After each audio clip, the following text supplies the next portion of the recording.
Welcome to Not Your Ordinary Parts, a podcast where we talk about hard things associated with the human experience with the goal of increasing awareness, growth, and healing. You may hear information from professionally licensed therapists, life coaches, healers, doctors, etc. This information is not medical advice or therapy and is not meant to replace actual therapy or instructions given by a doctor or personal therapist. I'm your host, Jalon Johnson.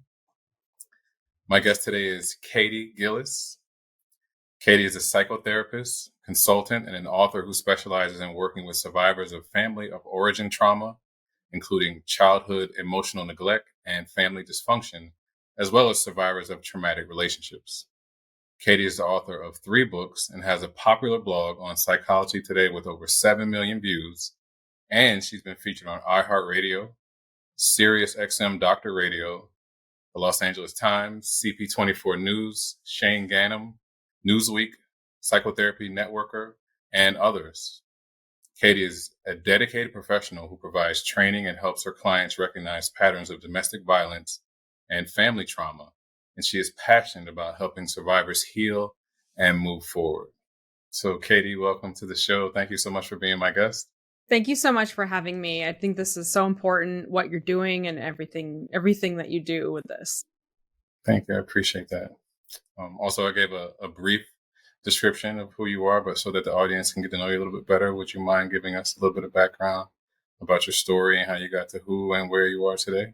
Absolutely. So I always kind of joke that I think many of us therapists, we go into the field to kind of try to solve our own, family traumas and things like that. So, I fit that stereotype. I definitely went into the field to try to figure out, what it is that was going on. Because I was like, if I can't fix my own family, maybe I can fix others. But lighthearted joking aside, I was really drawn into the field to kind of figure out, like, the who's and the whys, like why are these things happening in families? How can we as a society create like better therapeutic spaces, more trauma informed spaces? And as I got into the field, I found that, most, I might even argue all, but I hate to say that, but most of my clients had some type of family of origin trauma, even if they were coming to me for something else like anxiety, depression, relationship issues, something. There was some kind of like underlying family trauma. And so I found that there was definitely a connection there. And so it just led me into, to look deeper, like, what's going on? What's this common thread here?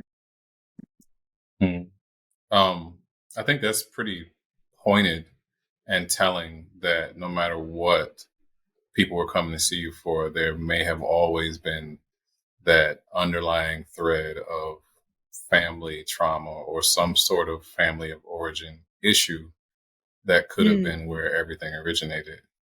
Yes, I definitely found that. I mean, of course, I like to think that there, of course, are some exceptions, but for my particular role, it just seems like people, whether it was, mental health stressors, substance abuse, there was always some kind of, whether they had abuse or trauma or something in their family of origin. And I was like, and I kept seeing like that common thread, no matter who the person was.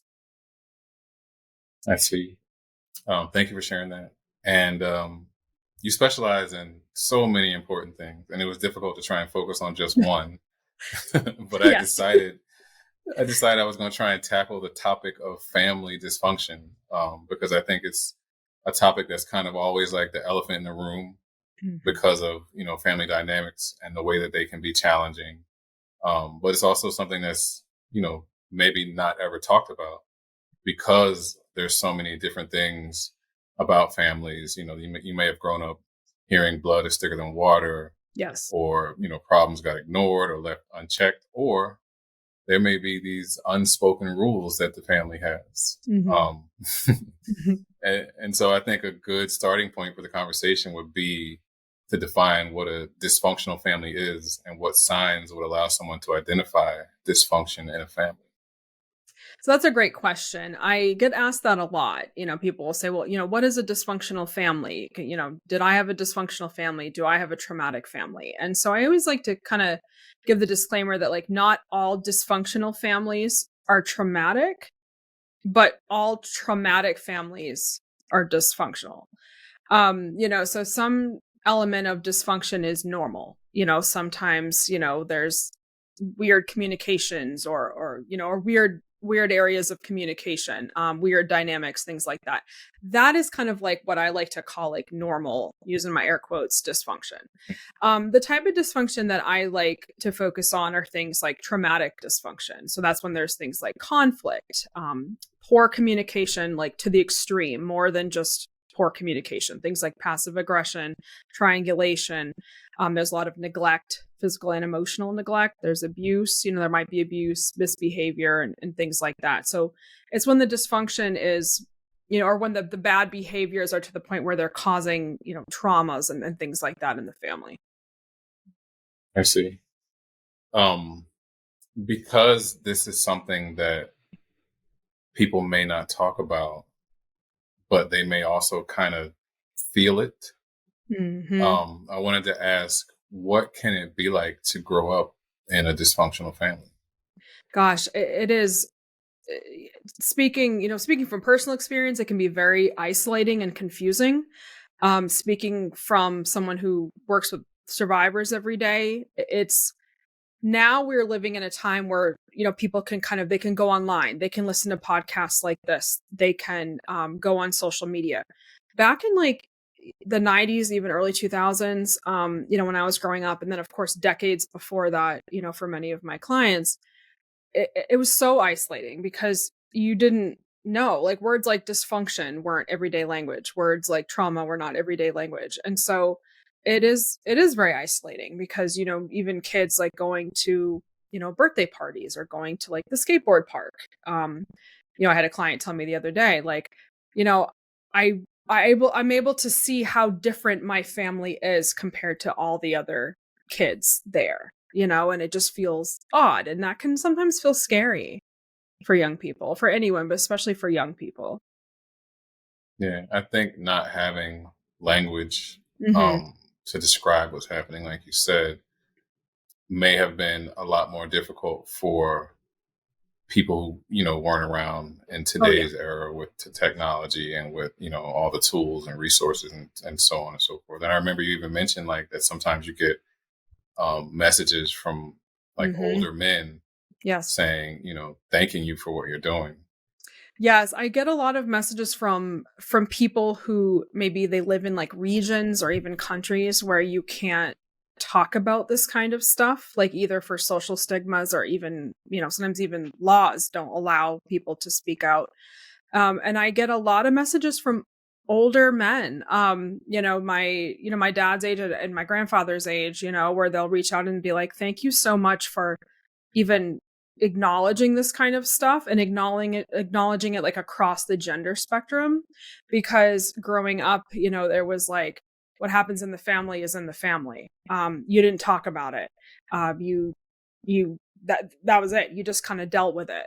You ignored it, you found ways to deal with it. And so there was so much abuse, happening in so many families, so much trauma, so much dysfunction, on varying levels happening in these families that people, and I find, especially the way that men are socialized, you can't, like, I don't want to say you can't.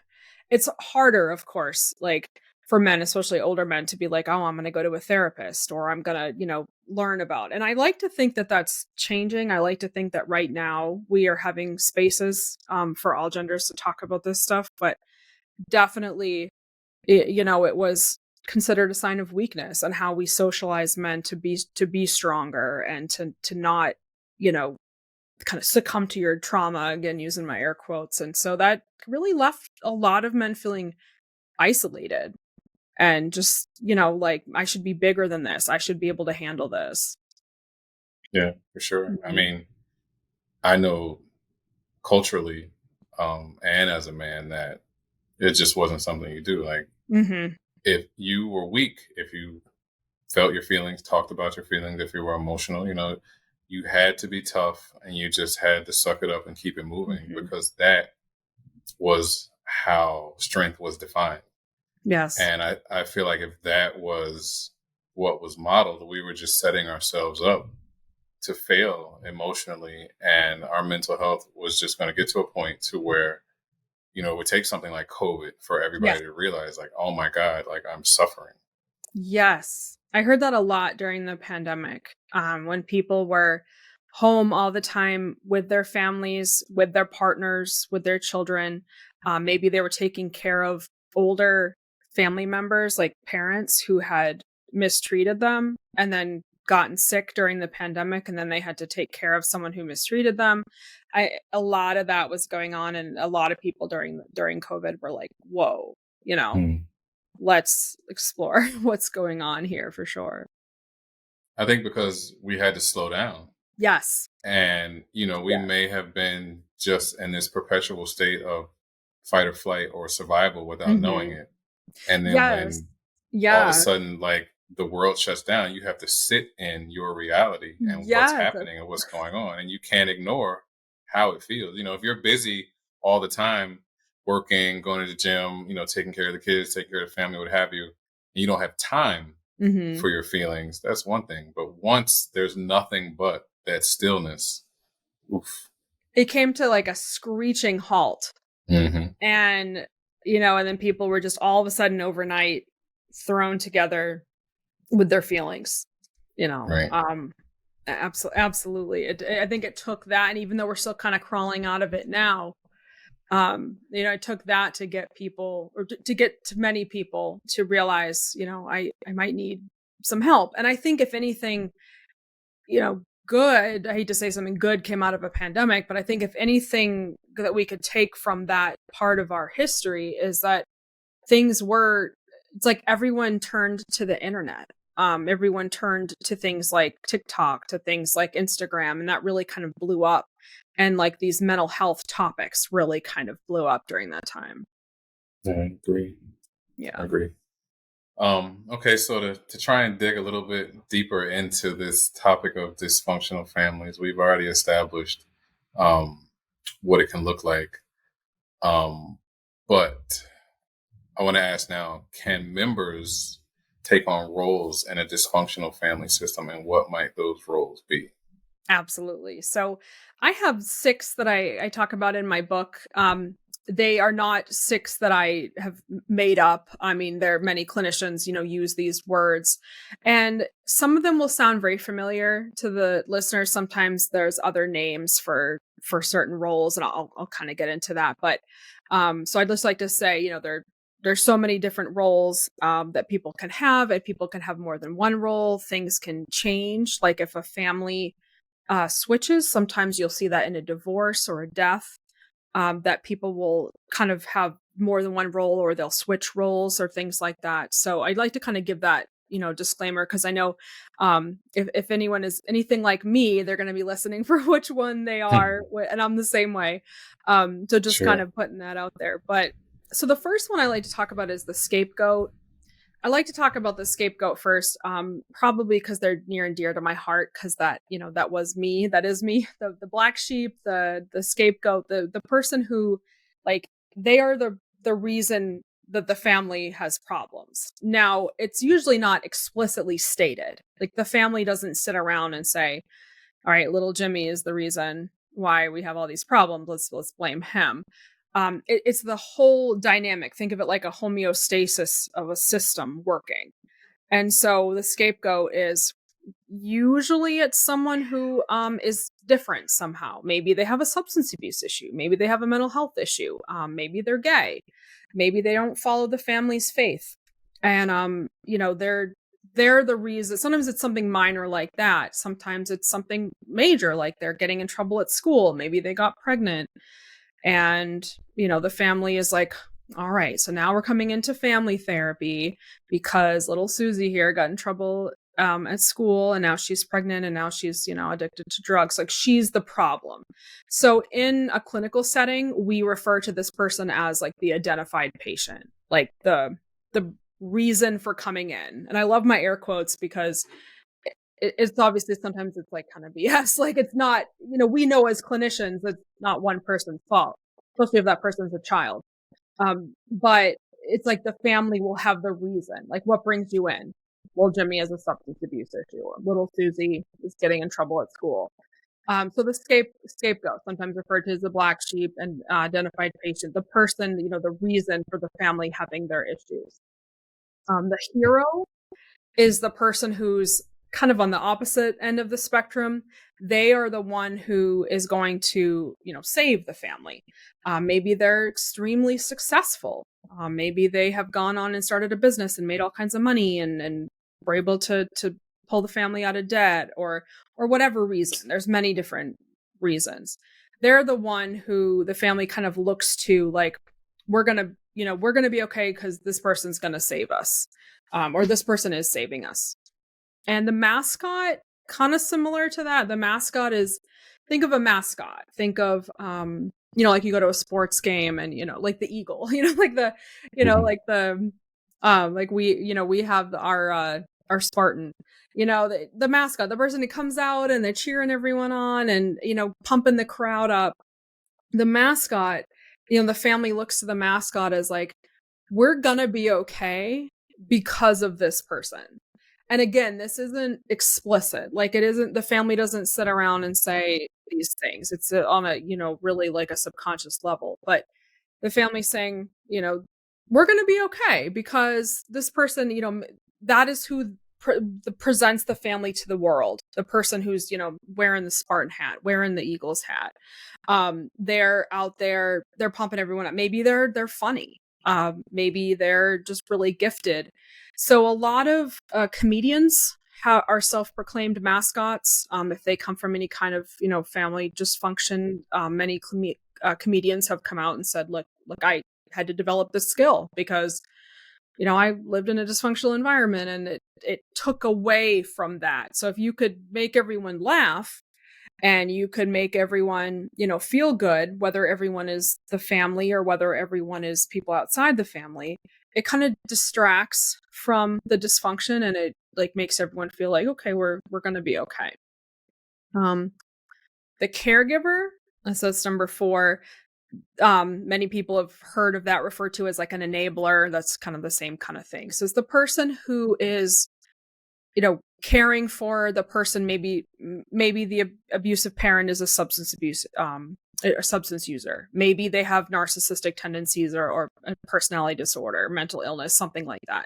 The enabler is often another spouse, doesn't have to be, could be another adult, could be another child, could be anyone. The enabler is the person who, or the caregiver is the person who's kind of like reinforcing that behavior and caring for that person. So if it's a child, often they're parentified. Maybe they had to be a surrogate spouse to the mom or the dad because there was a lack of a healthy parent relationship. So that child kind of took on that role. The lost child, this number 5. Lost child that's the person who they often refer to their childhood as like, just, I don't know, I don't really remember much. I was kind of forgotten about. Maybe they were neglected physically and or emotionally. Maybe they purposefully kind of tried to stay out of the limelight or they tried to stay in the shadows because they saw their siblings being abused. So they were like, I don't want to be a part of that. So, even little children, even though they don't have the insight into what's going on, they still can see, oh, if my older sister is getting, abused or mistreated, I'm going to do everything I can to stay out of mom or dad's attention. So sometimes that can come for that. The last one is the golden child. So this is the person who can do no wrong. You think of like, sometimes there's movies or books where like there's one sibling who can just do no wrong and everyone can see it. And, the parents kind of side with that person. And it just creates this really unfair dynamic in the siblings, of like sets kids up for maltreatment, sets kids up for competition and things like that. So there are, of course, many clinicians maybe could come up with other ones. Those are like the main 6 that I tend to see. I know that was a lot. I never know if I should just like go through all 6 or like stop and wait for questions. No. It was a lot because I felt the things that you were describing. Yep. And I think a lot of people who may not be familiar with the language or the terminology of dysfunction in families, hearing this, Mm-hmm. it may like prick their attention and say, oh my goodness, like, wow, like, Yeah. yes, that, like all of that, because um, the scapegoat and the golden child, I think, stood out for me the Yeah. most because, um, the scapegoat, like you said, people will go to family therapy and say, well, we're here because of, little Johnny's behavior or what have you. And that could be the reason why you decided to go. And Yeah. also it could be nothing or have nothing to do with what actually is going on. So for that person to have to carry the burden of all of the family dysfunction is so unfair and so damaging. And the fact that you said burden, like that is right Mm, there, highlight that. That is, a child doesn't have the insight to be like, wow, this is dysfunctional. Like I'm right. getting unfairly blamed. No, children don't have that insight. And children by nature are self-centered in a way that they need to be to survive, but they're self-centered. They take it on. If mom's crying, if dad's upset, it's my fault. Even if that doesn't make sense, that's just how children are. Right. Like, and so to then have that reinforced, like you are to blame for the family's problems, like that children carry that. Adults who are scapegoated really carry that with them. I don't remember where I saw or read it, but it was children who are in a scapegoat role often become adults who will blame themselves for everything Mhm. because accepting blame allows you to have closure. And if there was nowhere to pin the blame, then it would just be this open Mhm. issue that's confusing.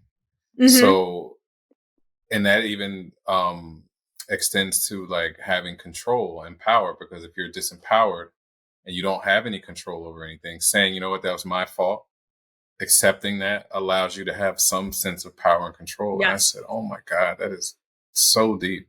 It is less scary to be like, okay, this is my fault, than to think for 1 second that our caregiver, that our mom or our dad could have a dysfunction, or could Mm. not love us or could not be able to love us or something like that. That is more scary for a child who's dependent on a parent than just to be like, okay, it's my fault, I'm defective. And then so as an adult, like you said, it's empowering to just be like, okay, it's my fault. Now sometimes that's easier said than done. But Right. it's absolutely, it can be less anxiety producing for And I sure. think I agree.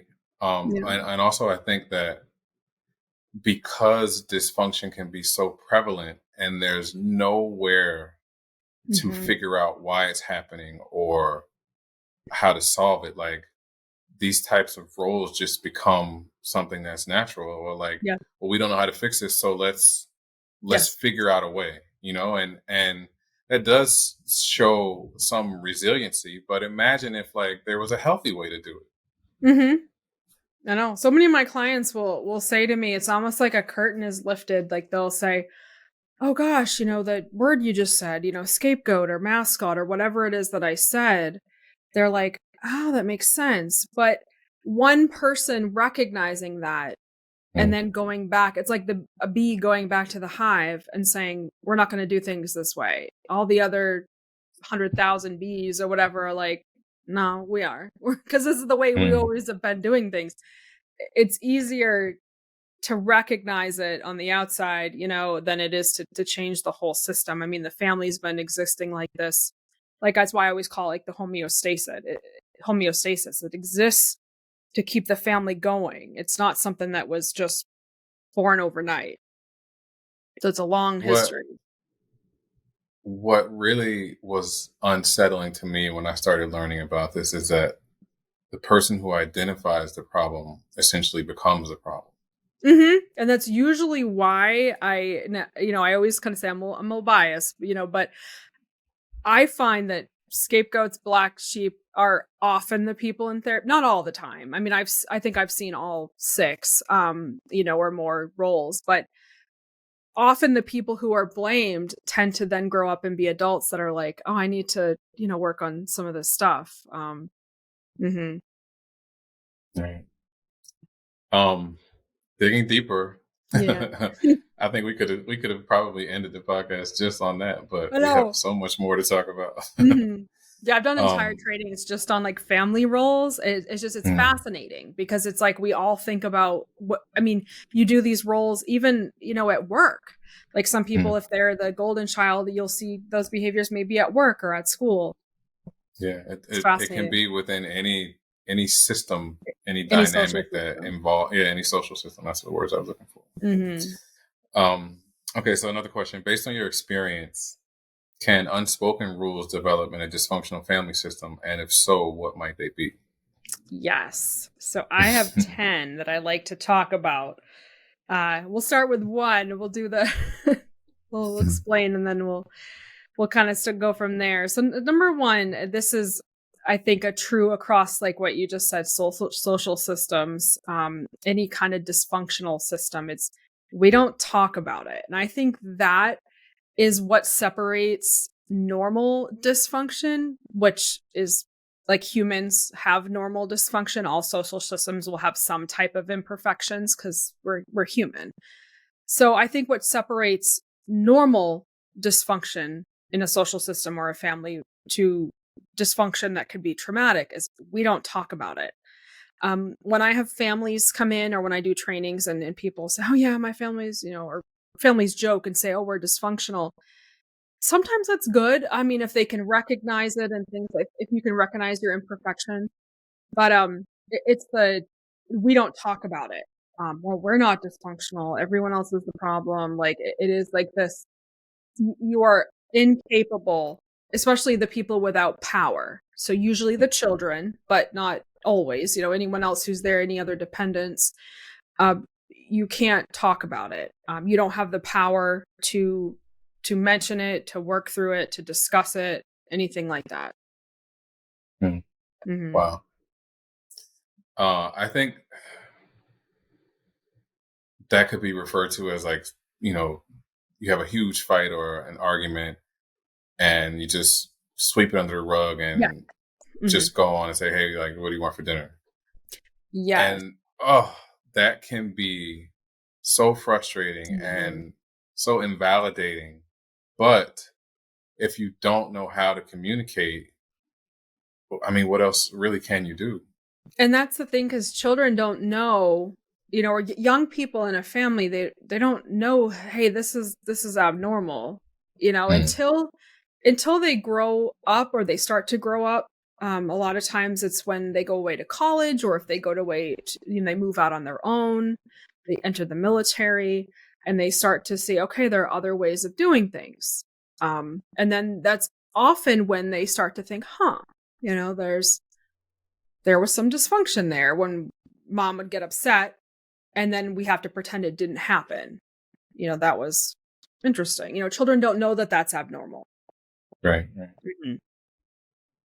Yeah. Okay. So are there Number any others? number 2. So number 2, communication, it can feel like war. And I know that Mm, sounds extremely dramatic. People are like, "Whoa, hold up." Um I came up with that phrase years ago. Because from personal experience, it always felt like, you were kind of getting, y- like figuratively speak, you're getting it from all ends. You mm, you don't really know, okay, should I duck and hide? What should I say? Should I fawn? Fawning meaning like, should I do some kind of pleasing to get the person to stop? What should I do? And it's almost like you're kind of looking over your shoulder, physically and emotionally. And so communication, it can feel like that, like you're getting it from all ends. It can feel there's a lot of triangulation. So if you picture a triangle, really any shape, but triangulation is what we use. So you picture a triangle, and you have maybe mom, child, mom, little Susie, and then little Susie's sister.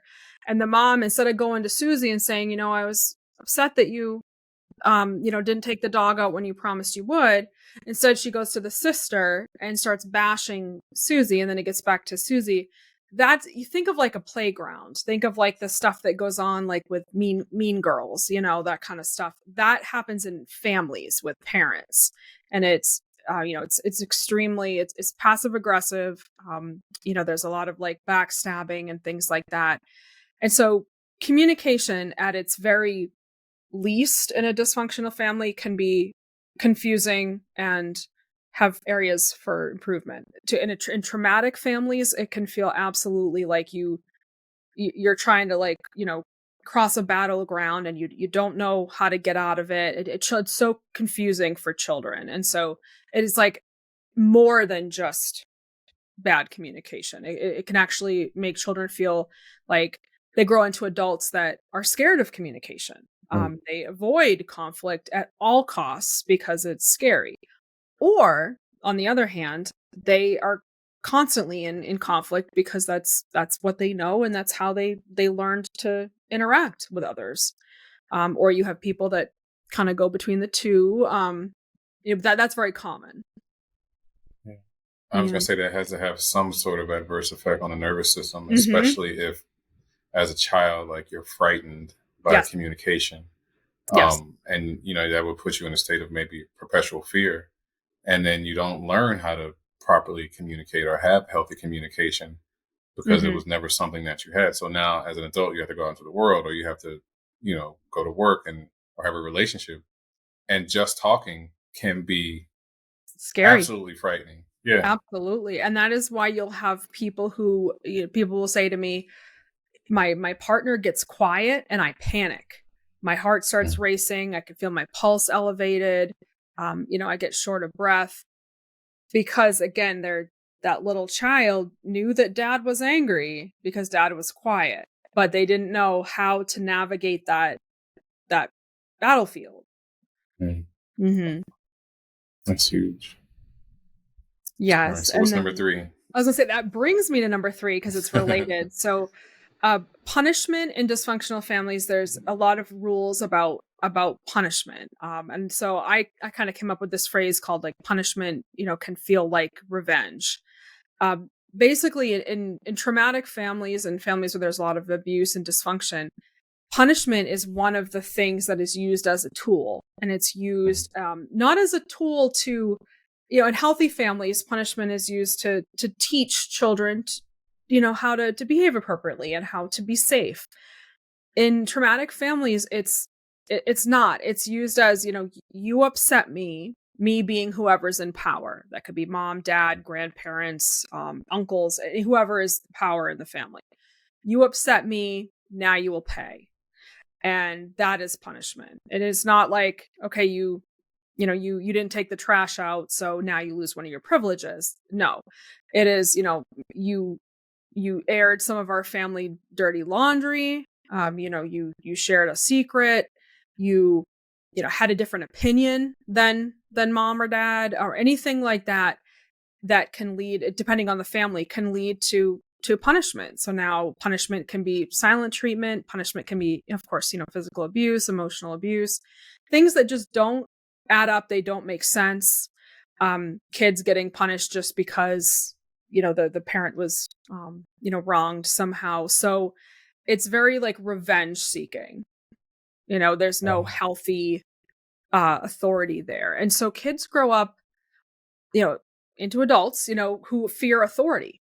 Maybe they're scared of their teacher. I would work with teens and they would be so scared of their teacher past the normal amount of fear that a teen should have for an adult. But like they were scared of their teacher, ready to fight their teacher because they were thinking that their teacher was, going to do something aggressive. I mean, really kind of like over the top type of stuff because they were conditioned that adults were unsafe in that way. Yeah. And then thinking about what you said about maybe disagreeing with the family or telling something that is a fact. Yes. That may make the family look bad, so you can't even tell the truth. Yeah, you absolutely that leaves no room for autonomy. Like it's It's either you are like we are, or you're punished. Because it goes back to, you know, that rule number one. You know, we don't talk about the dysfunction. So if you go and you say, you know, mom came home drunk and she was, you know, on the couch and that's why I didn't make it to soccer practice. Oh no, like, you know, that was wrong. And so, you know, you're punished. And that's real stuff that happens all the time. And then So children learn quickly to lie. yes, I was just going to say that. Yep. So you learn to lie. And I mean, what's better? Mm-hmm. Being honest about maybe what is actually happening so that you can address it and fix it, or teaching your child that lying is okay as long as it makes the family look good. Yep, because it becomes that cycle. And so then the kids are lying all the time, even about things that don't need to be lied about. Not that anything needs to be lied about, but you know, there's like normal teenagers, normal adolescents will, you know, lie about stuff like, oh, Miss Kaytee, this isn't weed. You know, this is something else. Like, okay, you know, that's normal. But lying about stuff that didn't need to be lied about, you know, and I would be like, huh, where did this child learn that they're not seeing? Because if it's also a form of, you know, gaslighting. You know, if you're telling a child, nope, mom wasn't passed out on the couch, that wasn't alcohol, you know, or, you know, we don't know where dad is, we don't know why he didn't come home. The child is learning, you know, that we're not seeing what we're seeing. We can't trust what we're seeing. I think there would also be a component of honesty not being safe. Yes, absolutely. You're absolutely. Again, that highlight that honesty is not safe. And they learn that adults aren't safe. They learn, especially adults in this family are not safe. And so what happens when a kid is in an unsafe situation? You know, maybe they've been assaulted at a party, or maybe they have someone has hurt them. They know, okay, you know, my family isn't a safe space to go to. And that is so real. And that is such a big thing that happens, you know, where kids, if your family isn't your safe space and your home isn't your safe space, we don't feel safe in our own bodies. You know, we don't feel safe in our own mind. That's huge. I was just thinking, like, for instance, if, let's say there was some sort of abuse and you don't feel safe enough to tell your family, or if it was a family member, yes, and being honest about it is going to make the family look bad. Like, now that child is carrying so much and can't be honest about it. Like you said, they don't feel safe in their body. I'm sure their nervous system is probably derailed by that point because they don't know what to do, where to go, or you know, who they can turn to. Yeah. And then they carry all that with them, like that burden, that guilt, you know, the hypervigilance, the fear and the anxiety. And it gets to be where, you know, then they grow up into adults, we wonder why they're self-medicating, you know, or whatever it is that's going on. We wonder why they're riddled with anxiety or depression. And, you know, they never learned a safe way they didn't have a safe adult to go to. That's huge. Or come time to have a relationship, like all of that is going to come out because a relationship is going to make you have to be intimate, emotionally, and feel your feelings. And if you aren't comfortable doing that, it's going to just, you know, I think that's why a lot of people stay in a relationship until it gets hard and then just jump, you know, because it's too difficult to have to deal with all of that stuff that's in your vault. Exactly. And that's kind of why I always say that my area is really relationship and family trauma, because I feel like there's such an overlap. Many people who get into dysfunctional and unhealthy or traumatic relationships, not all, but many times there is that overlap, because that is how they learned to conduct relationships. They learned that people were unsafe. They learned to ignore red flags, you know, things like that. So like you just said, you know, our relationships are going to bring out anything in us that is unhealed. I mean, that's our person. So you'll see all those dynamics, those trauma wounds activated. Well, we're only on the first three, and we I know. dug so deep. So number 4 kind of relates to number 3. So number 3 was, punishment can feel like revenge. Number 4 is blackmail is common. And that's pretty common because blackmail is kind of a form of punishment. It's kind of like a communication tactic that is used. And blackmail, like if little Susie comes home and shares that a boy kissed her. I don't know. Just coming up with something. And then mom holds that against her and tells dad, and then she gets in trouble and this whole thing starts. That's probably a common one. Or something, a child writes something in their diary, or they share something, in confidence, and then the parent uses that against them. Either to the other parent, to other family members, to teachers, things like that really make, again, that this underlying message again and again. Adults are unsafe, especially the adults in this family. I can't go to mom and dad or, who I live with. I can't go to these adults. And so children, again, are learning, this is how they're learning how to conduct relationships. This is how they're learning how to be in the world. And number 5 kind of piggybacks off of that. Adults' feelings and needs are more important. And you can substitute adult for whoever is in power in the family. Again, if it's a caregiver, a mom or a dad, whoever is the power system, the power person, their feelings are really all that matters. So the kids, if the kids are scared, happy, mad, feeling jealous, some kind of opinion, it doesn't matter as long as, the person who is the one at power is getting their needs met. And if, let's say that parent grew up in the same type of system and there was never any sense of power, right or wrong doesn't matter. I wouldn't think. It would just be, this is how I feel, and how I feel is most important. So I like that you brought that up, because I think it's a little bit more than that. So I really like that you bring up, first of all, that parents grow up in these systems, because it's the first thing I say in my book, it's the first thing I say in any trainings. Most of the time, I do feel like there are exceptions. Most of the time, I think people are doing the best that they can with what they know. Most of the time. Again, exceptions. Parents, a lot of times, especially older generations, again, we didn't have these kind of conversations. Our parents could never have sat here and listened to a podcast talking about this. It just didn't happen. Didn't happen in the 80s, 70s, 90s. It just didn't. I think people were kind of trying to do the best they can. I do think there's a difference between saying, I'm the parent and what I say is final. That's not at all what I mean. And so I'm glad that you brought that up. There's always going to be differences in families about authority, what authority looks like, what parents look like. I've noticed regional differences. There's cultural differences. There's faith, like if different faiths have different differences, gender, generation, blah, blah, blah.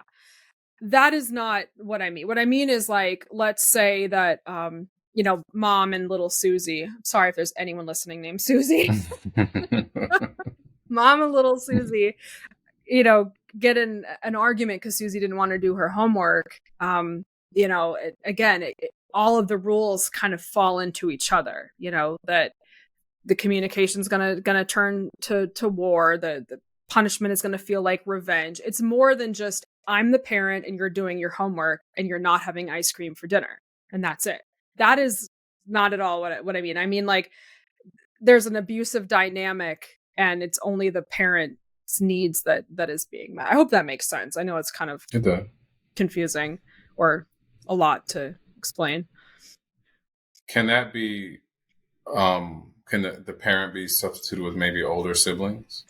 Yeah, I usually say anyone who is in power. So the person who has the power. Sometimes that's, the golden child. Sometimes that's the sibling who's the golden child.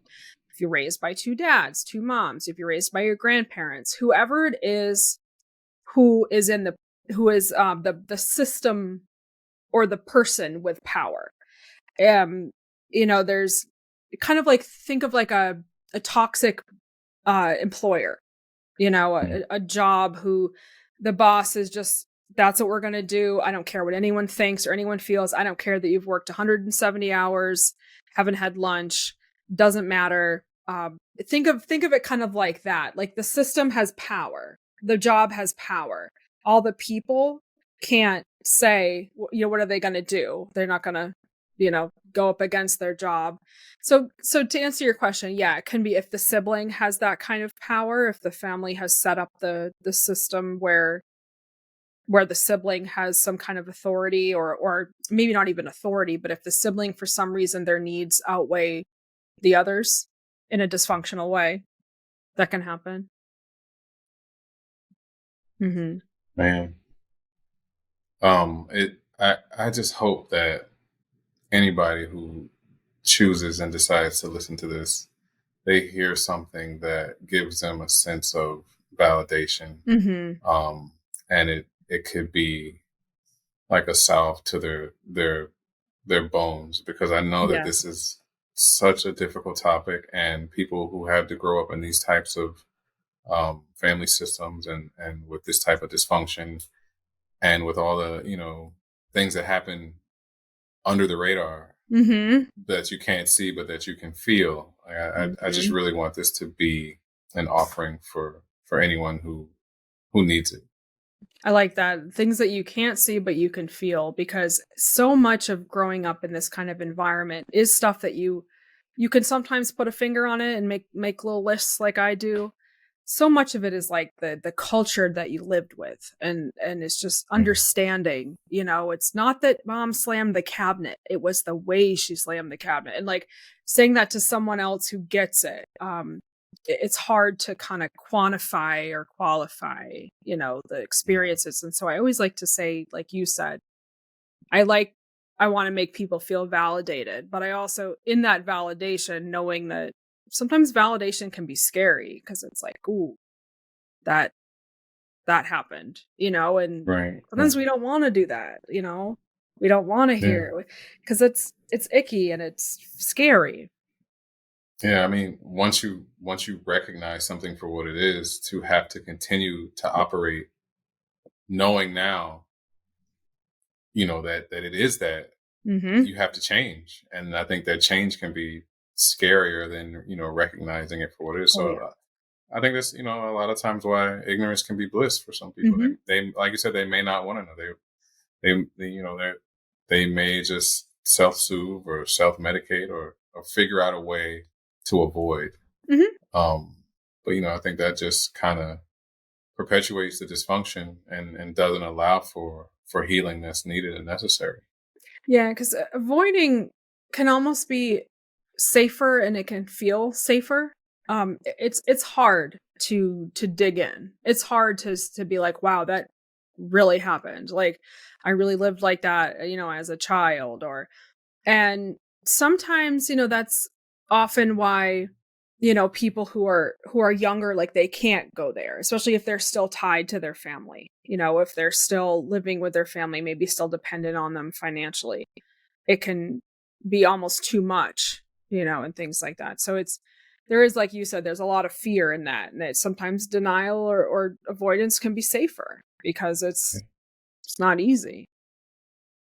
Yeah. And safety is important for individuals who grew up like this. If there was never safety, we'll find safety in any measure by any means. Yep. And that's why I always I always say that to people all the time. If whatever you're doing, if you turned to food, if you turned to substances, whatever, you were doing the best thing that you probably could have at the time to live through your environment that's actually resilient. I have a lot of clients who turn to food to cope, and I always say to them, that was pretty resilient of you. That was pretty resourceful. And they, what? My therapist is a little odd. They're like, no, it was extremely resourceful for a young child to be like, these chips make me feel better.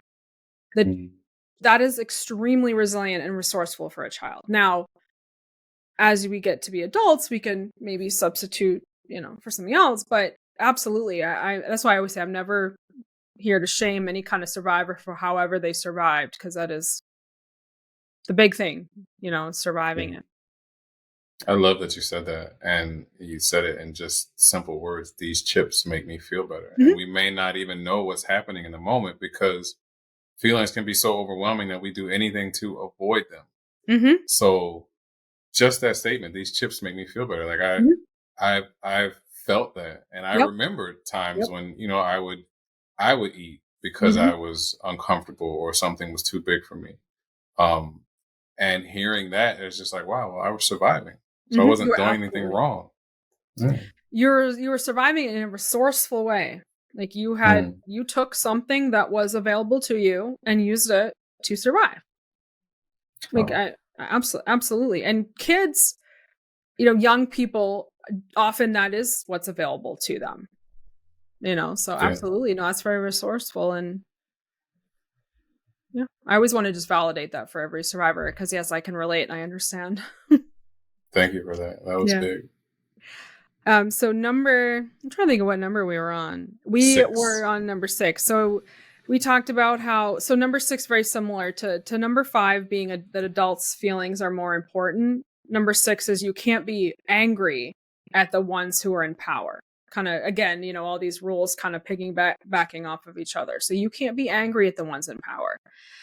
So then you'll see a lot of displaced anger. You'll see I work with a lot of adolescents who are pretty mad, but they Mm. can't be mad at mom and dad. And this is much more than just, you can't speak back to me because I'm your parent. That's like normal stuff. You're not allowed to have that feeling. You're not angry. You're not depressed. You're not this. You're not that.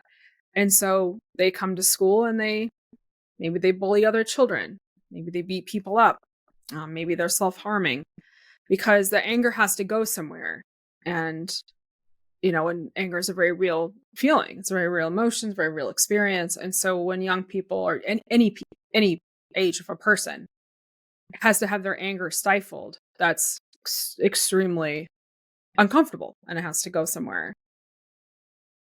I heard recently that anger is a secondary emotion. I've heard people say that. Um, I can see both sides to that. I think, like, some people will say, oh, it's secondary to, like, grief or sadness or things like that. And I can see that. I would think in a dysfunctional family dynamic, anger could be secondary Mhm. to pain or hurt. Oh, yes. Oh, yes. Oh, absolutely.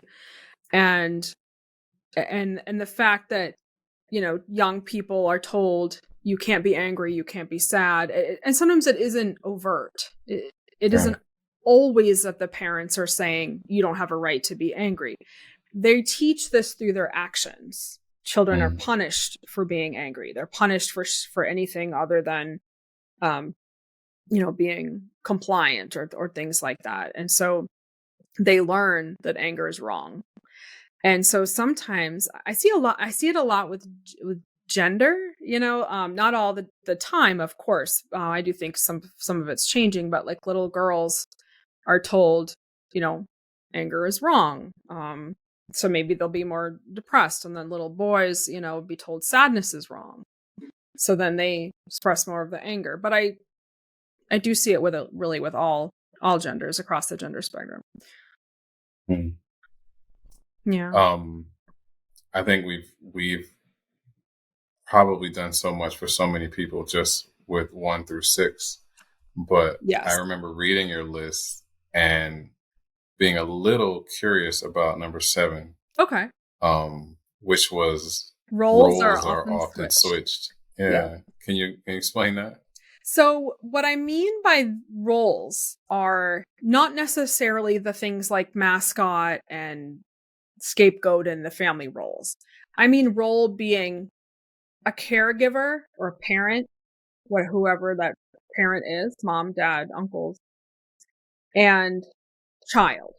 There's different roles. Your role as a child is very different than your role as an adult, and or as a family member, or as a caregiver rather. So what happens in dysfunctional, very dysfunctional and traumatic families, the roles will get switched. So children will be parentified. So maybe little, let's pick on Susie some more. Little Katie, little Jenny is mom's surrogate spouse or dad's surrogate spouse, and it's a very unhealthy emotional enmeshment in the absence of that healthy caregiver relationship. And so the little girl will then take on that role of being the surrogate spouse. They're taking on the role of taking care of their siblings and things like that. Sometimes that is not done maliciously. I have many clients who have moved here from countries where they've come in as refugees. They have a single parent and many children, and so the older sibling has to take over for survival of the family. Not all these things are often malicious. Sometimes it just happens. But in a traumatic family where they're refusing to look at their system and refusing to look at the dysfunction of the family system, the roles, like the child having to take on a parent role and then the parent kind of moving into the child role, you'll see that where parents, especially if they've had any kind of trauma, they sometimes regress. So a mom who, I'm using this as an example because it's so common, the mom who's had maybe a history of abuse or history of sexual abuse, when her daughter gets older, she maybe regresses and starts acting more childlike, and then the teenage daughter kind of has to step up and act like the mom. That's fairly common, but there's many other examples that are kind of similar to that. Wow. I hope that makes sense. I know it's very yeah. It does. I was thinking of maybe an adult parent who loses their job and then they become depressed, and now you may have a child who's in high school and they have to start working and they can't finish school, so now that child is basically acting in the capacity of the breadwinner, essentially, because the parent can no longer function. I think that would be an example too, because again, it's that parentified child. And Right. and kind of like what we've said before, often these things happen because people are doing the best that they can. I don't think anyone given the choice would choose to be depressed and lose their job. Right. But then the child is then scared. Okay, dad's depressed, mom lost her job, I have to take over and take care of the family. And that's very common. And so again, that role switching that happens, that it's too early for a child to take on those types of emotions and to take on those kinds of burdens. And so it's one thing to kind of step up and help the family in a family crisis, which happens, and it's no one's fault, but it's another thing to have to take on the emotional burden of that, of seeing the parent be depressed, of seeing the parent be unable to get out of bed, seeing the bills piling up. Taking on that is a lot for a child who doesn't have the emotional skills and the coping skills to be able to handle something like that. Right. And I think in that situation, they would also become the role of caregiver, like we talked about the family roles too, and being over parentified. And of course, everybody has the right to, get down or to take a break if something big happens to them. And I'm not, I don't think that what we're talking about is something bad happening and you take a week to kind of regroup. No, that's completely something, to where it's permanent. And now the child is in this role from here on out, and their development is stifled because they don't get the opportunity to develop completely as a child and go through all stages. They go from maybe, adolescent or, grade school to adult without the opportunity to really develop and become the person who they could have been had they had that opportunity. Yeah, absolutely. Because sometimes things happen. Accidents Right. happen at work, or car accidents or things like that. Sometimes people are diagnosed with a mental health or a medical diagnosis, and the family is in crisis, and everyone is kind of working, together to solve this crisis. That is very different. Sometimes things like that happen. That's like a family that's in, a very violent neighborhood or a war zone or something like that, where it's like, this is traumatic for everyone, but it's like no one's fault, so to speak. What happens is if the parents are unable to say this is too much for them to take on, for these children to take on, and they're unable to climb out of whatever crisis that happened mentally and emotionally, that's, when I see it be very damaging to the child, because they have to take on like the emotional caregiving of the parent, which is like a traumatic role switch. See. Yeah. So that was a great explanation of that thing. Yeah. Completely covered it. I'm glad you asked, because sometimes, I think mental health clinicians, we kind of have our own like language. And so sometimes like I will say something and I know my fiance will be like, what does that mean? Like, what does that mean in like layman's terms? And I'm like, oh yeah. So, yes, absolutely. So number 8. Oh, go ahead. I was going to say, and that's why I felt like what I was doing was important, because it's not a conversation between two clinicians talking about, things that are maybe hard to grasp for the average person. And when I started learning about these things, it was so important to me to talk to other people about it. But, because I was speaking in layman's terms, it may not have had or carried as much weight as you saying it. And I felt like once there was that, there was a bridge between a layman person and a clinician or a therapist or a professional, just having that normal conversation, it would allow for a lot more people to say, oh, okay, now I get it.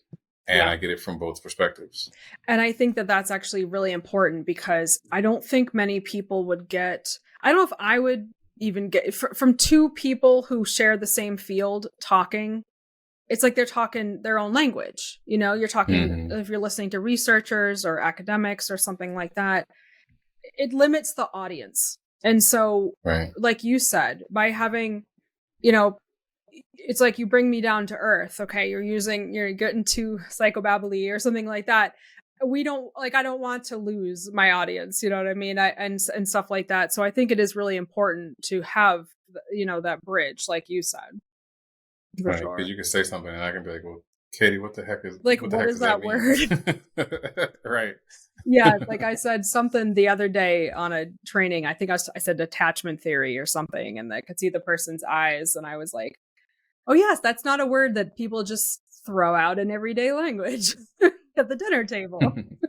Right. Yeah. No, I always try to like, if I was talking to a group of, second graders and we were trying to explain something that was very hard to explain, how could we do it so that they could understand it? And I think if that's my starting point, then that would also be a good starting point for other people who may not have the emotional language. So they may not even know how to feel their feelings, and words are secondary to that. So I think being able to have words that are simple to understand could also allow for them now to maybe put a word with a feeling.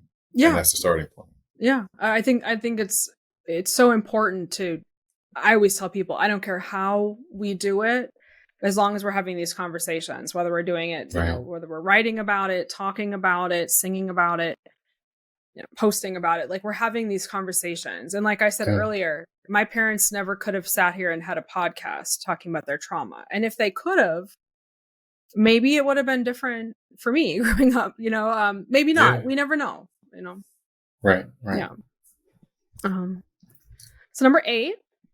So number 8 is this whole idea, this whole theme of isolation. It's the phrase I use is, others are not like us. Sometimes you'll see this a lot in like cults or things like that, where you can't go outside of the cult, you can't go outside of the family unit. So a lot of times abusive and traumatic families will be like that. Others aren't like us. We can't trust other people. We can't confide in other people. Other people are the ones with the problem. Anytime mom or dad get into any kind of argument or drama with someone else, it's always that other person's fault. There's no ability to self-reflect and to figure out like what they might have done or we might have done as human beings to contribute to what happened to the conflict. And so children don't learn to self-reflect. Children, they learn that message of always pointing the finger to someone else. It's always someone else's fault. It's always someone else's fault because they don't see their parents in a healthy way saying, self-reflecting and thinking what they could have done or what they had done for whatever conflict, because conflict is inevitable we're human beings. So whether we're, annoyed with our neighbor for parking too close to our house, whatever, that's inevitable stuff. And that stuff like that's normal. And children need to see adults navigating those types of situations in a healthy way. So that way they know how. So that way they don't go outside and just scream their head off at their neighbor. They learn how to have these types of conflict or any type of conflict in a healthy, constructive way that doesn't cause anxiety or stress for all involved. And it feels like, or it also sounds like what you were describing was a lack of accountability as well. Yes. And I know that if you never have to be accountable for your actions or your behavior, accountability can feel like an attack when there's nowhere else to go. Mm-hmm. You have to sit with who you are or what you did. That's such a good point, that accountability can feel like an act. Like another thing I want to highlight that you said, because absolutely, it is so uncomfortable to the first time that people start to take accountability, or the first time that people start to look at their own imperfections. That can be scary because, again, you learned that your imperfections were wrong and that you were bad and you were inherently wrong. So being able to say, okay, this is something I might have done to contribute to this, can be uncomfortable. Can feel like an attack, like you said. For sure. Mm-hmm. All right. And then we have number 9. So number 9 is just this whole idea of thriving on chaos, thriving on drama, and everything from communication, back to that, the neighbor parked too close to the house, so I'm going to scream. And now we hate the neighbor, and now we can never talk to the neighbor. And it's just constant chaos, constant, kind of like a roller coaster or a Ferris wheel. We're up, we're down, we're up, we're down. Sometimes that's due to mom or dad's mental health, whether their mental health is doing well or not. Sometimes it can be due to substance use. Maybe if the parent is using, we're up or we're down, depending on what the behavior is when they're using. And then maybe they get sober for a while, so then we're up and we're down, whatever it is. And so this constant chaos, this constant drama puts kids into this idea of this constant feeling of hypervigilance. And then we grow into adults with anxiety. We grow into adults who self-medicate. And, because again, your nervous system learns to always be ready. Whether it's the middle of the night, whether it's early morning, your nervous system is ready because you never know. Again, you don't know where it's coming from, when, over your shoulder, metaphorically looking. And so that whole chaotic family system, a lot of times many of my clients will say, I'm bored and I'm anxious when I'm bored. Wow. Yeah, because if they're so a lot of times you'll see people who, when they go into a healthy relationship for the first time, they'll say, oh, this feels boring. And I feel anxious because I don't know if this means they don't love me. I don't know if this means that, that the relationship is unhealthy, because it's their first time just having a normal human relationship that isn't chaotic. Wow. No. That's crazy. I remember, a therapist said that joy can be activating for people who have never been, in a state of rest. And I said, wow, like that is huge, because if you grew up with just this chaos, your body is looking for that adrenaline. I know. And if it doesn't get it, like it's screaming like, what's going on? Mm-hmm. Absolutely. And if you stay activated like that for so long, that's why sometimes people self-medicate, or they need heavy amounts of drugs sometimes to calm down, just because they are so activated. And it's Yeah. It's hard because it's like those are developmental years when we're learning how to handle our emotions and to recognize our emotions and feelings. And if we're activated all the time, it's really hard to recognize, am I bored? Am I anxious? Is this joy? Is this joy anxiety provoking? Man, it's so deep. I think number 10 is probably my favorite because it was something that was a big part of my life growing up. And I'll let you say what it is, and we can talk about it. So boundaries are not considered; they're just suggestions. And even for some families, I don't even know. Some families, it's so bad that I don't even know if they have that suggestion. Some families, there's no boundaries at all. Wow. Yeah.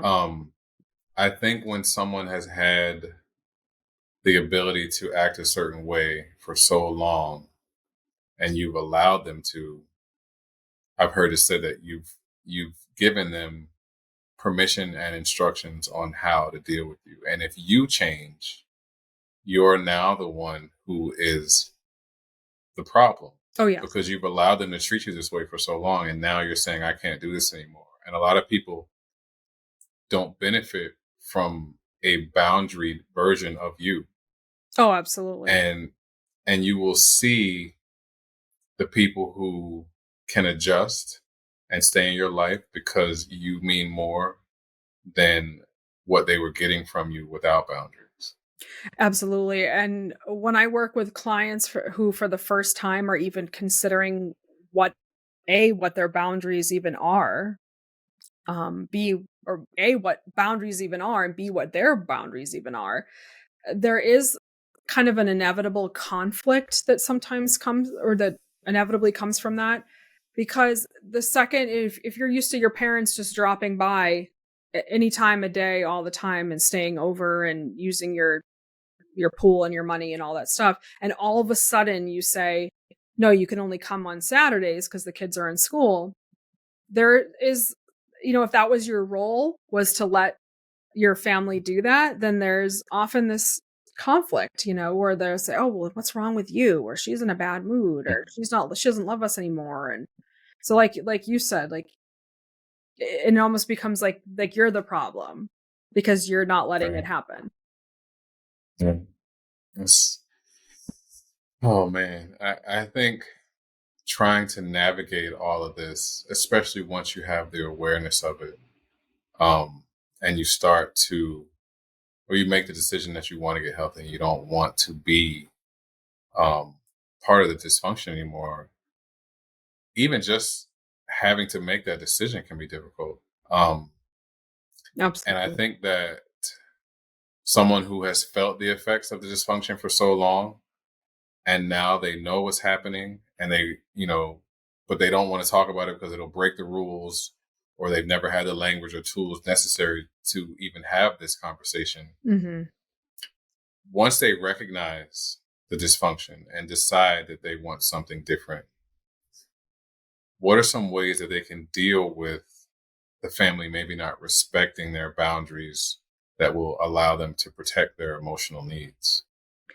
So this is always a hard one, because boundaries, it's like I think it's something that we take so long to kind of relearn.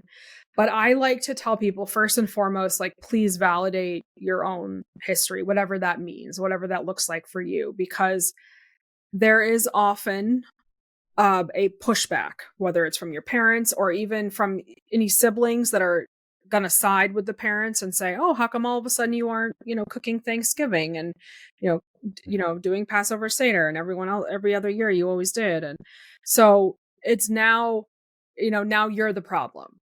So validating your history, whatever that looks like, and learning about boundaries, learning what is a healthy boundary. So many trauma survivors, family trauma survivors, enter adulthood and they're like, what is a boundary? I don't know what's appropriate, because they dealt with so much enmeshment, emotional, physical enmeshment. They dealt with that for so long that just learning what a healthy boundary is, I always recommend people be step one. Even if you're like starting almost like reading a children's book, like what's a boundary? Like, and then I don't mean that in a patronizing way. I mean that in like a starting, and if that makes sense, then moving on, because we don't know what a healthy boundary is if we never had one. And so Right. learning what healthy boundaries are, acknowledging that you did or didn't have them, acknowledging that it was traumatic, and understanding that there are going to be negative feelings that come when we try to assert boundaries. Many times people will tell me that they feel things like guilt. If they all of a sudden, every year they're the ones to put on every Thanksgiving, and all of a sudden they can't. Oh, I feel so guilty. What if it means that I, don't love them? What if they think blah, blah, blah? Guilt. The best thing my therapist, one of the best things, she said many, many best things to me. One of the 100 best things that she said to me was one day, she said, Kaytee, guilt doesn't necessitate an action. You can sit there and feel guilty. You can sit there and be like, oh, maybe I should or I shouldn't do this. It doesn't mean you then have to go back on your boundary and say, oh, just kidding, I'll do Thanksgiving or whatever it is. That's just an example.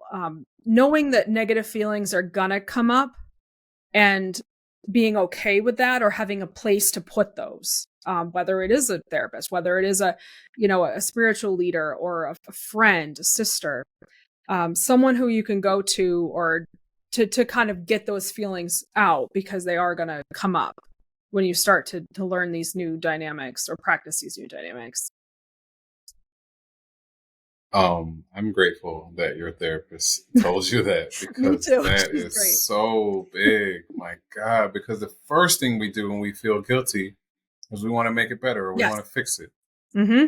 That's the very first thing. And if you grew up with adults or caregivers or siblings or whoever that use guilt, Mm-hmm. weaponize it as a tool Yes. to get their way or to make you do something, it could be so difficult to not act when you feel guilt. It's like, and that emotional blackmail of like, well, who else is going to do Thanksgiving, or no one's going to help me pay my rent, or no one is going to help me pay my medical, or whatever the thing is, whatever the dynamic is in the family. They know, they meaning the people in power, the people without boundaries, they know how to push your boundaries, and they know what's going to get you to feel bad. And a lot of times it is something that will trigger that guilt. And so I always tell people, it's okay to have whatever it is, guilt, resentment, anger, sadness, anything. It doesn't mean you have to then go back on it. So just having a place to kind of put it and acknowledge it. Thank you for that. Yeah. And I think building off of that, like it would transition perfectly into the article that you wrote, which was 5 reasons why we blame ourselves after trauma. Mm. And I think that's a lot to unpack for individuals who may be trying to make sense of what happened to them or what is happening to them. So I wanted to give you an opportunity to talk about that article and explain why a pattern of self-blame may develop. So we as children, we as survivors, we are often told by society, and these, again, it's not like anyone sits them down and says, these are the reasons why it's your fault. It's systemic. It is something where everything from faith to family to religion, tells survivors, that they're at fault. Whether it's the teenager who acted badly, whether it's the assault survivor who, said the wrong thing or acted the wrong way. Maybe the person who isn't healing in the correct way. So they're not the perfect victim because in their healing, they went out and used substances or whatever. So there's all these different messages that we give trauma survivors that are like, you're at fault. You're no wonder why your parent left. Look how bad of a child you were. Things like that make survivors constantly have that little inner voice that's like, was I a bad kid? Maybe that's why they left. Maybe I shouldn't have done this, or maybe I shouldn't have done that. And so I always want to tell people, like, look, you are fighting against the system.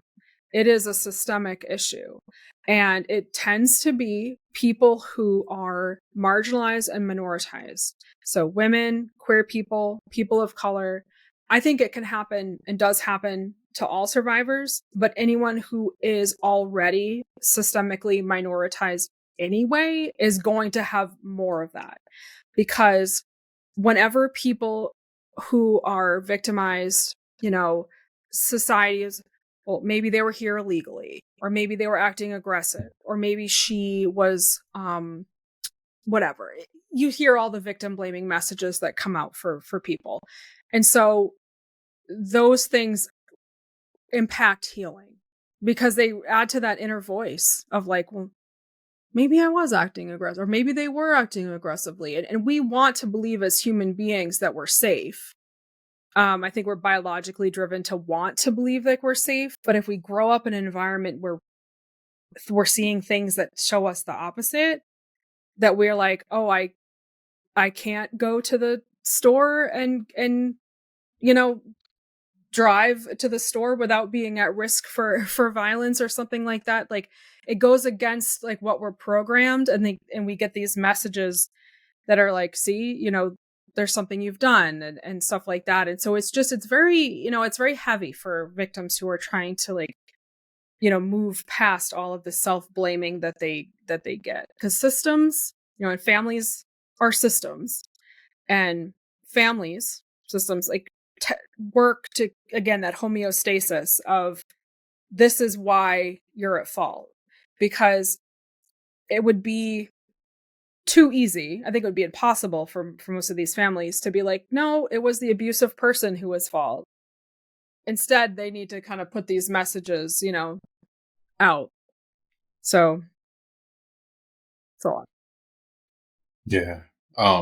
Thank you for explaining that the way you did, and thank you for recognizing the individuals who are marginalized, Yeah. and also, any person who is, a survivor of trauma.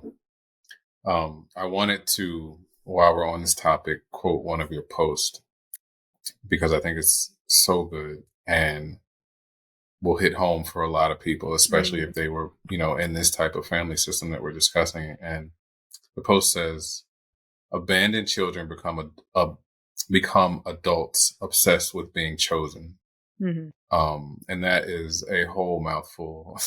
And I think, if we grew up hearing, well, you have a roof over your head and food to eat and shoes on your feet, we may not think that we were necessarily abandoned, but hearing that quote, it may also hit like a ton of bricks. So I wanted to have you explain that post if you could. So a lot of times children who are abandoned, emotionally and physically, and trauma is abandonment, abuse is abandonment. So if anyone's listening and they're like, oh, well, I never was kicked out of the house or anything like that, abandonment takes many forms. So they then grow up, with this, I'm totally going to misuse this Gen Z slang, but like the becoming, they'll call it like a pick me. And I'm probably using that the wrong way, but my students will say, oh, she's like a pick me. She's like a pick me. Well, why? Why is this person obsessed with needing to be recognized and validated? Well, because they weren't when they needed to be. So they become someone who is either obsessed with relationships. Maybe they go from one relationship to the next, or they are, obsessed with career advancements or money or whatever the thing is, because they're getting that validation that they needed and they didn't get when they needed it.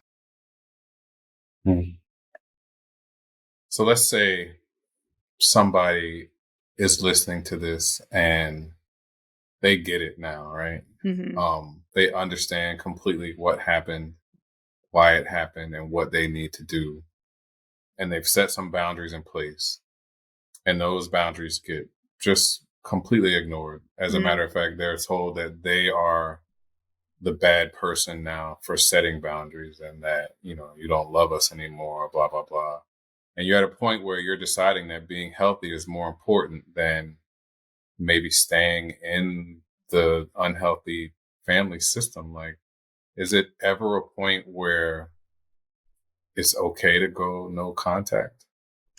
I love that you asked that question because I get asked that every day. I think there's a lot of, again, that guilt, that G word. I think there's a lot of guilt that comes with going no contact with someone who is a family member, just because of, again, all the messages that we get culturally of blood's thicker than water, they're your family, yada, yada. Um, abs- Absolutely. I think that that is a very personal and individual decision. And many people do come to that decision because they're like, I can't deal with my, parent anymore because it's affecting my mental health, how much that how badly they treated me. And I always want to validate that. I think if people get to the point where they go no contact, I haven't met anyone who just did that one day. Rare. I don't think I've ever met anyone who did that. It's usually years and years of, what if? How could I? What could this look Right. like? What could I do? Mhm. Mm-hmm. I know that has got to be probably one of the hardest things ever, right? And Yeah. I think having to set and keep boundaries, limit communication, or even having to go no contact with your family of origin got to be super Mm-hmm. difficult. Probably, like I said, one of the hardest things. Mm-hmm. It could probably feel like the part of you that deserves and is entitled to be loved by your family has to die in order to make these changes. Mm-hmm. And at the same time, it may be your only healthy option. So I wanted to ask you, with all the work that you're doing to help others, and because you specialize in supporting individuals who were traumatized in families and relationships, all things considered, what is it you want people to know most? So the thing I want any listener right now who's listening, whether you listen to this on your drive to work in 3 different sections, or maybe you listen to it over, listening to while you're cooking dinner. I know what it's like to listen to something like this and then be like, whoa, that was deep, or like that was a thing.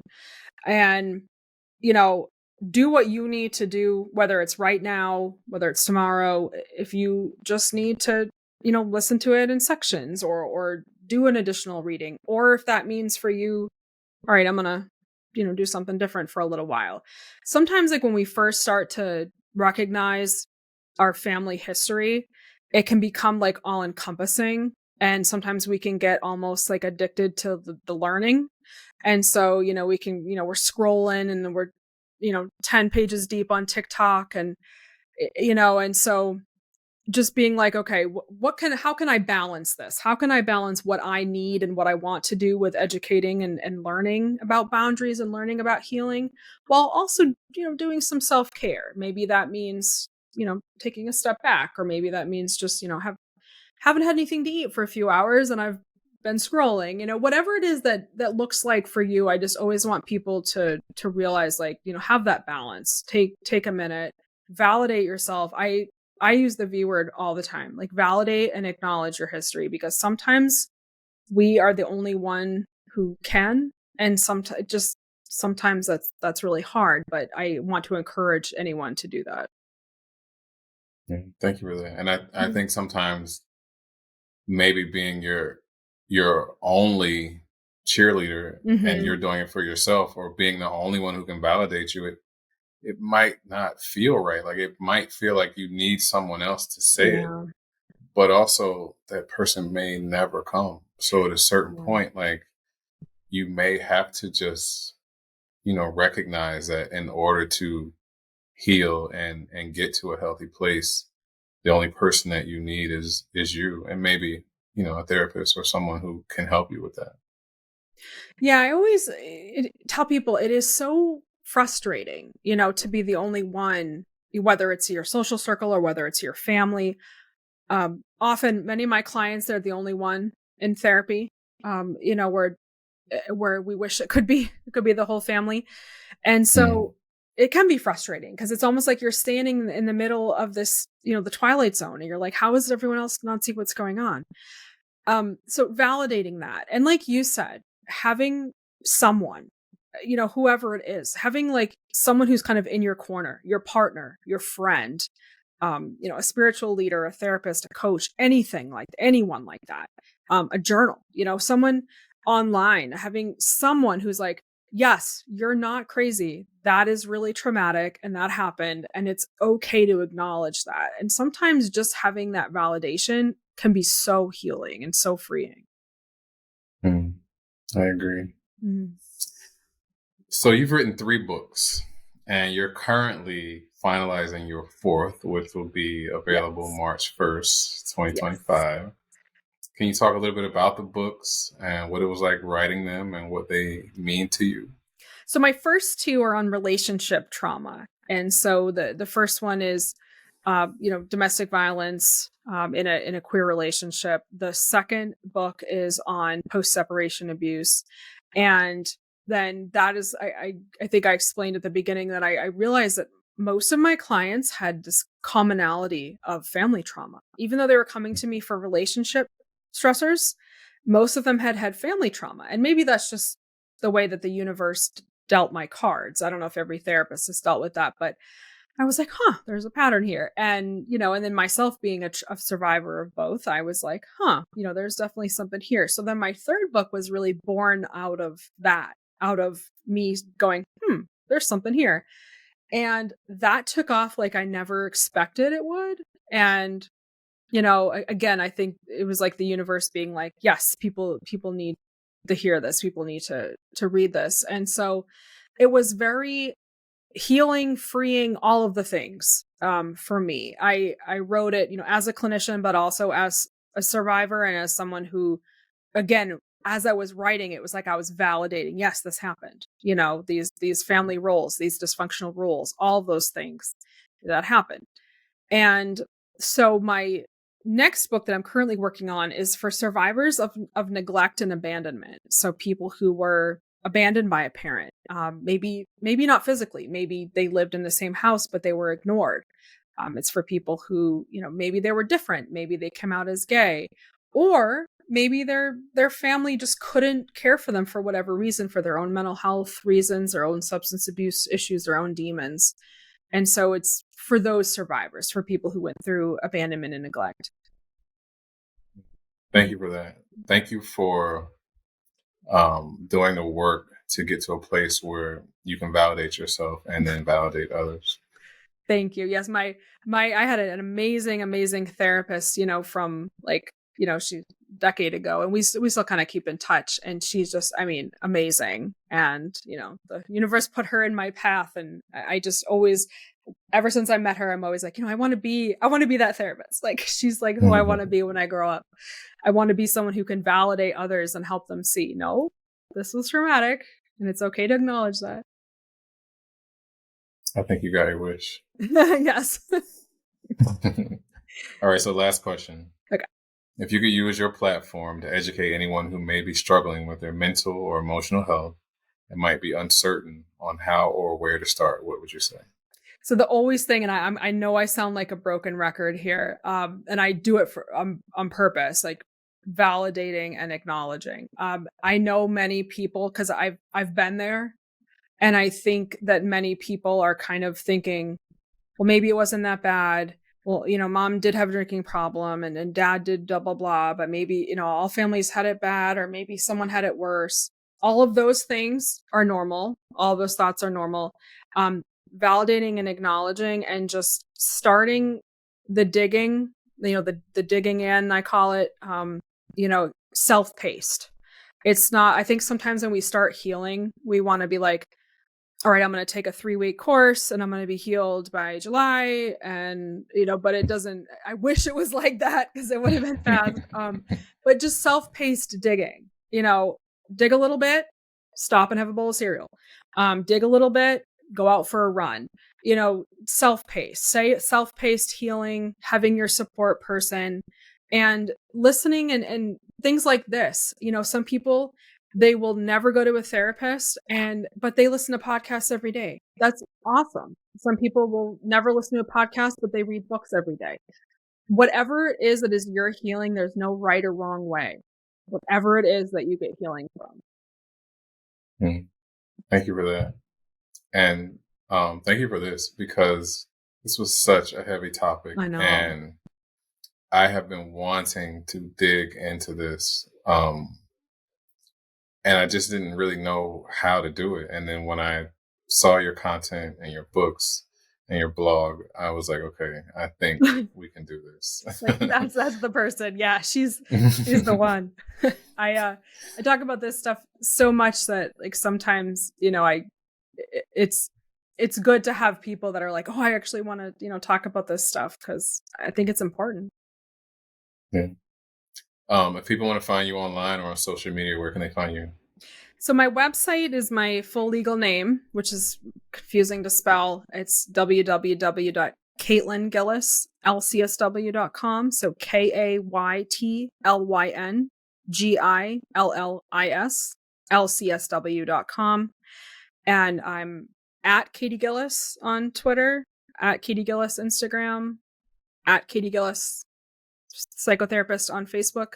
I have a blog on Psychology Today. You can either Google my name to get to it, or you can just go to it's Invisible Bruises on Psychology Today. And I try to post a couple times a week for all these things that we talked about, all available, you know, free articles for people to go and just kind of comb through, you know, get information, free tips and tools for healing and things like that. And then your books? Oh, yes. And my books all available. Amazon, Barnes & Noble, like the biggest places. I think easiest is Amazon. Most recent one is Breaking the Cycle. The book before that is It's Not High Conflict, It's Post-Separation Abuse. And then the original book was Invisible Bruises, so which is the name of my blog. Oh, and then just that name alone. Oof. Yes, yeah, and that's because it's to me it's the psychological trauma that I really focus on. Yeah. Mm-hmm. And then you were saying the latest one? So and then the newest one is Healing from Neglect and Abandonment. The title is a little more straightforward for this one. All right. Well, Kaytee, thank you so much for this. Thank you. Like I said, thank you for the work that you've done to be able to give back.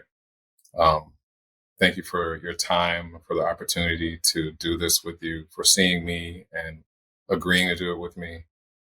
Thank you for who you are, for what you do, and how you do it. And you too. Thank you so much for reaching out and for having these types of conversations and, you know, finding a way, because there's so many people who get so many areas of healing through podcasts and things. So I think it's great what you're doing. So thank you so much for having me.